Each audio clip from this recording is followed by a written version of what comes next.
Hello, I'm Mark Creager, President of the American Heart Association.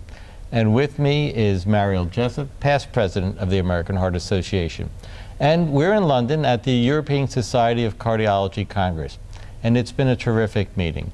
We've seen a number of very informative and exciting late-breaking clinical trials. And today, a hotline session dealt with heart failure. And there were several studies that involved the use of technology to evaluate and manage patients with heart failure. Mariell, you were there. What did you think? That's right, Mark.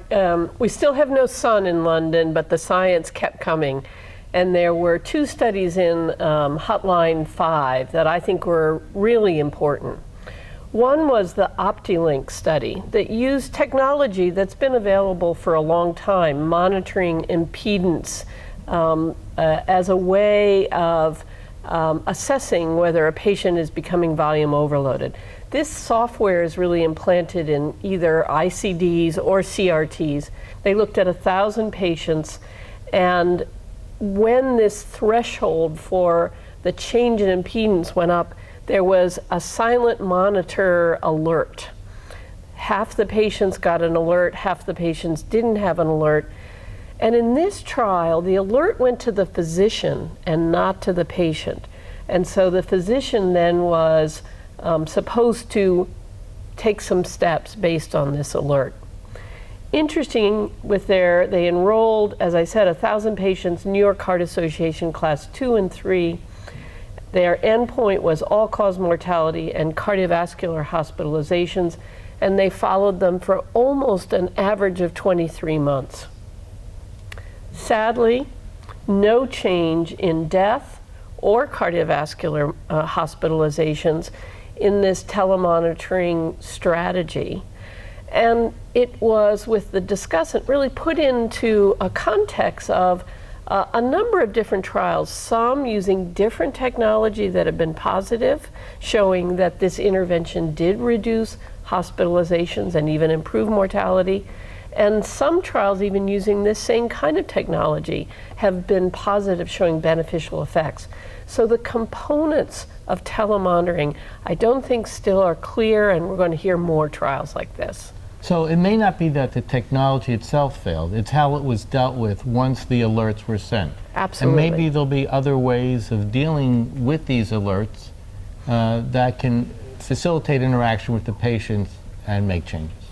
And that's absolutely true, and there's growing data saying the more often patients are monitored, the better the outcome. This even is monitoring ICDs for arrhythmias.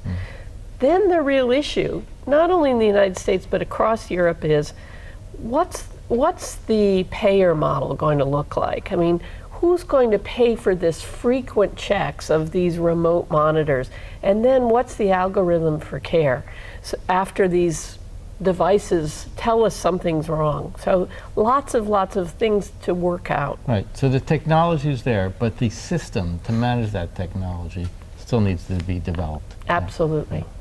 The other trial that is really practice changing is called the SERVE-HF trial. This looked at the ASV CPAP technology, which ASV stands for adaptive servo ventilation. And they enrolled primarily New York Heart Association 3 and 4 patients with HFrEF, reduced ejection fraction, who had predominant central sleep apnea. So that's important. 1,300 patients, EF below 45%, sick patients class 3 and 4 with predominant central sleep apnea.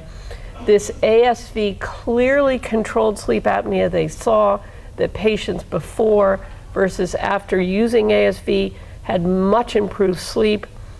Sadly, the primary endpoint was completely neutral. There was no change in the, again, all-cause mortality or cardiovascular hospitalizations.